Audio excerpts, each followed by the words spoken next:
I noticed the password change at 2:47 a.m. when my banking app logged me out automatically. When I tried to log back in, my credentials didn't work. My stomach dropped as I requested a password reset, only to discover the recovery email had been changed too. At 8 a.m., I walked into First National Bank and requested emergency account access. The branch manager, Mrs. Coleman, recognized me immediately. "Miss Rodriguez, is everything all right?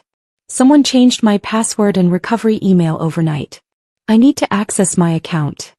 After verifying my identity with my passport and answering security questions, she restored my access. Then she pulled up my transaction history and her expression changed. "Miss Rodriguez, there have been several large transfers from your account in the past 6 hours. Were you aware?" I looked at the screen. 20,000 to my sister Gabriella's account. 15,000 to my parents' joint account. 10,000 to my brother Miguel's account. 5,000 marked Family Emergency Fund. $50,000 gone while I slept. "No," I said quietly. "I wasn't aware." Mrs. Coleman's face tightened. "I'm flagging these transactions as potentially fraudulent. Can you tell me who might have accessed your account?" "My parents. Last week they'd asked to borrow my laptop for taxes. I'd foolishly left them alone with it for 20 minutes. "By family," I admitted. Her expression shifted from professional concern to something sadder. "I see. Unfortunately, this happens more often than you'd think. Would you like to file a fraud report?" "Not yet. But I need my account secured immediately. New password. New security questions. Remove any authorized users I didn't personally add." "Of course." She worked quickly, her fingers flying across the keyboard. "There. Your account is now fully secured. Is there anything else I can help you with?" I hesitated.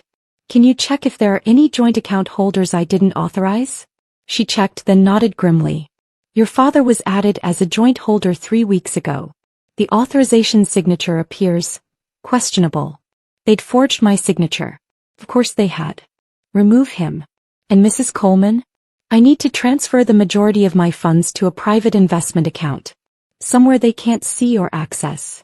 "Smart decision," she said, already pulling up forms. "I'll connect you with our wealth management division." My phone started buzzing. Multiple calls from Dad. I silenced it. The family group chat exploded with messages. "Dad, Maya, we need to talk. Family meeting tonight. 7 p.m. Don't be late." "Mom, it's important, Mija.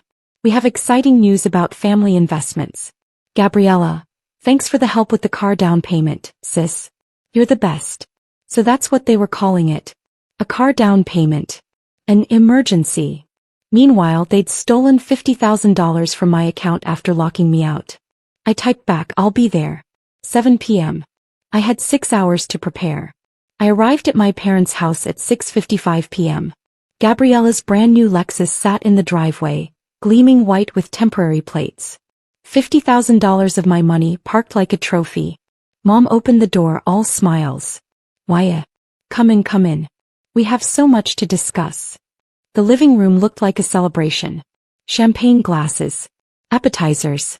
Miguel and his wife Sofia on the couch. Gabriella and her husband Carlos showing off car photos on their phones. Dad standing by the fireplace like a patriarch about to make an announcement. "Maya, sit." Dad gestured to the empty chair. "We have incredible news." I sat, my leather portfolio in my lap. "We've decided to make some strategic family investments," Dad began. Gabriella needed a reliable car for her new job. Miguel and Sofia need help with their house renovation. Your mother and I have some medical expenses coming up. And you took $50,000 from my account to cover it, I said calmly. The room went silent for a beat. Then Mom laughed nervously. "Well, yes, but you always help family. We just streamlined the process. No need for all that back and forth asking and explaining." "You changed my password," I said. "You locked me out of my own account. You forged signatures to add Dad as a joint holder." Gabriella waved her hand dismissively. "Oh, don't be so dramatic. It's just family helping family. You make good money with that tech thing you do. You can afford it." "That tech thing is a software development company," I said. "And you're right. I can afford it. But that's not the point. The point is family comes first," Dad said firmly. We raised you, fed you, paid for your education. Now it's your turn to give back. And we shouldn't have to beg for it every time there's a need. Miguel nodded. Honestly, Maya, you've always been kind of tight with money. This just makes things easier for everyone. Easier for you to steal from me, you mean? It's not stealing. Mom's voice rose. It's family redistribution. You have more than you need. You're single, no kids, living in that small apartment. We have real expenses. Real needs. Carlos leaned forward. Plus, we were thinking about making this a regular thing. Monthly transfers. Like an allowance system but reversed. You contribute to the family fund and we allocate based on need. I stared at him. You want me to give you monthly allowances? Think of it as family investment, Dad said. We all benefit. And when you eventually settle down, have kids, need help, we'll be there for you. With my own money that you've been taking, I said. With family support, Dad corrected. Stop thinking so individualistically, Maya.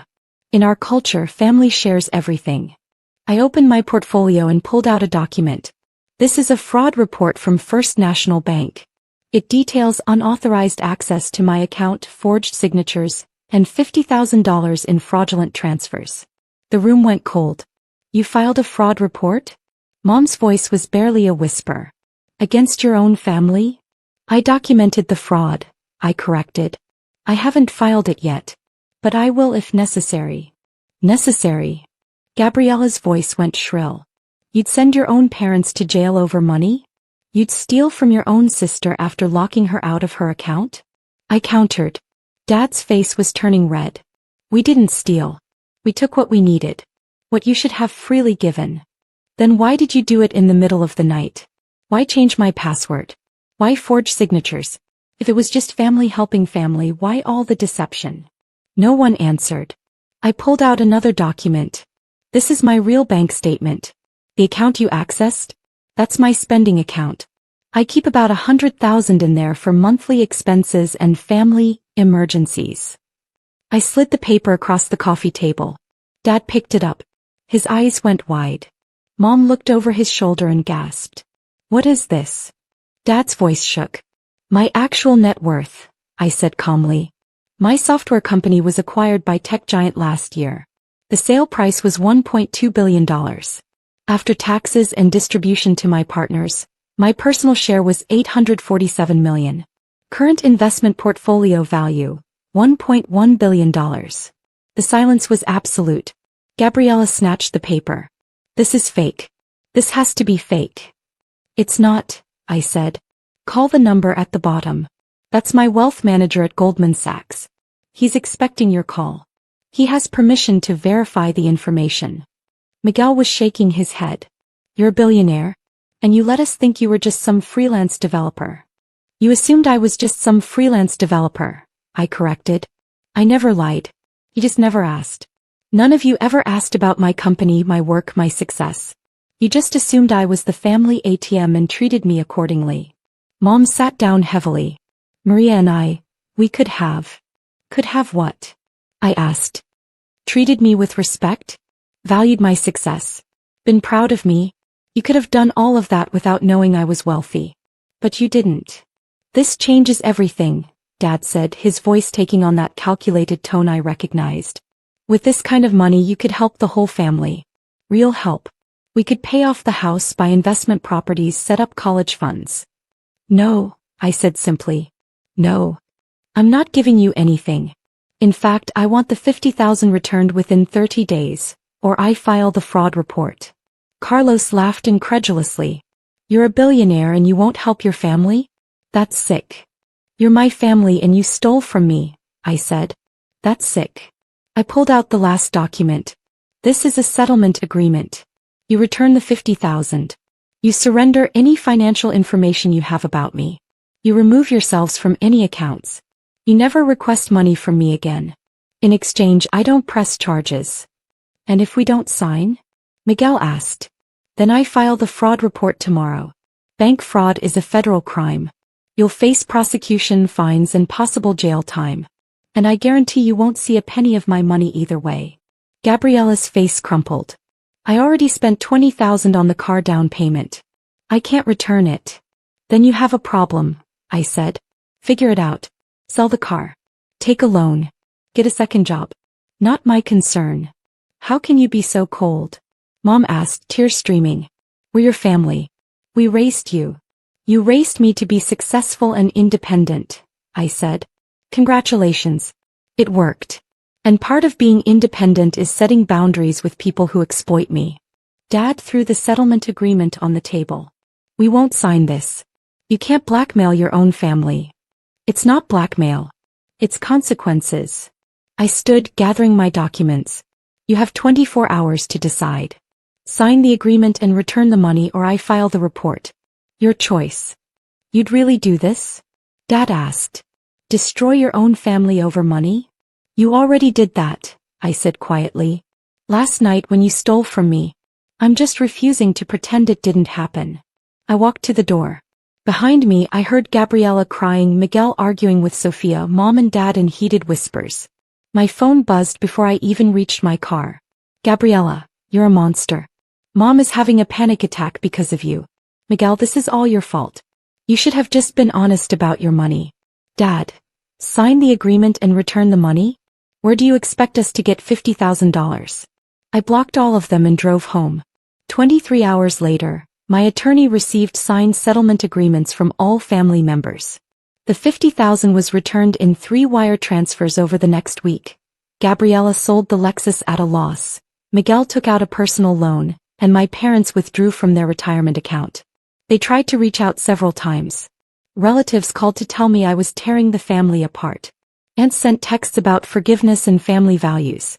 My grandmother called me selfish and ungrateful. I didn't respond. I donated $50 million to organizations supporting financial literacy and protecting vulnerable people from family financial abuse. I established a scholarship fund for first-generation college students studying computer science. I bought my dream house, a modern masterpiece with floor-to-ceiling windows and a view of the mountains. And I lived my life without anyone having access to my passwords, my accounts, or my peace of mind. 6 months later, I received an email from Gabriella. Subject line, I'm sorry. I deleted it without reading. Maybe that makes me cold. Maybe it makes me unforgiving. But I'd spent 27 years being the family bank account, and they'd responded by literally stealing from me while I slept. Some boundaries once crossed can't be uncrossed. Some trust once broken can't be repaired. And some families are only families when there's something to take. I learned which kind I had. And I chose myself instead. The emergency they created became my opportunity. The opportunity to finally live free from people who saw me as a resource instead of a person. Best decision I ever made.